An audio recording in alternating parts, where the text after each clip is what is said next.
Sexual sin is probably more rampant today than ever before in human history, even when it comes to Christians.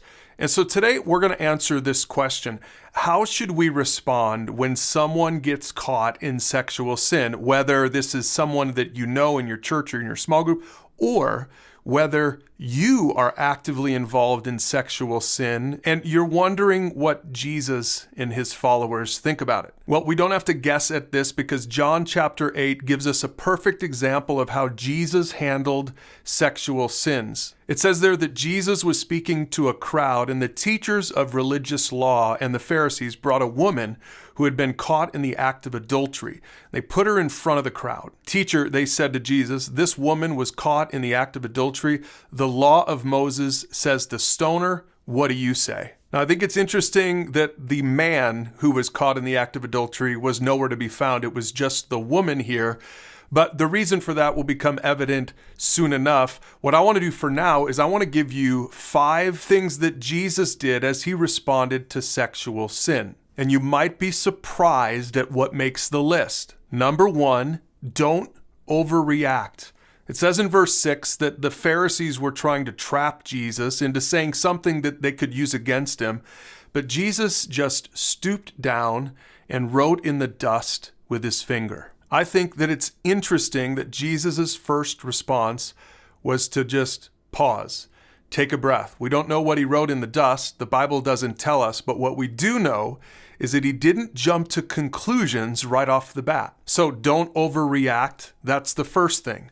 Here's the second thing. Recognize that everyone sins, not just the person on the hot seat at the moment. This is what Jesus did in verse 7. It says that the Pharisees kept demanding an answer.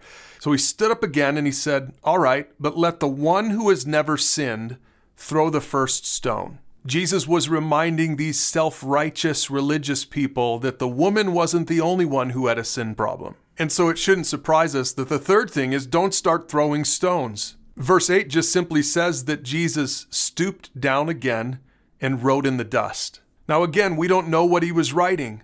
Maybe he just started writing names of some of the women that these religious Pharisees had lusted over or had an affair with. We don't know. But what we do know is that he still wasn't willing to throw a stone. What he was willing to do was to get personal with the sinner. Verse 9 says that the accusers all slipped away one by one, beginning with the oldest, because they realized that they too were sinners. And only Jesus then was left in the middle of the crowd with the woman. And it was only then that Jesus stood up and said personally to the woman, "Where are your accusers? Didn't even one of them condemn you?" It's so easy to want to throw a stone, especially with people who are struggling with sexual sin. I get it. For many of you out there, you're watching this video and you're thinking, but the sin was wrong, right? They need to pay some kind of a price. But again, in Jesus' case, Jesus was so gracious. He was so kind. And I love how he got personal with this woman. He showed her God's heart for sinners, that God isn't quick to condemn or to judge. And this is what every Christian should do with any kind of sin, but especially with those who are caught in sexual sin. Because only then does it really make sense to call out the sin. And that's what Jesus did. It says in verse 11 that the woman said, "No, Lord, no one is left to condemn me."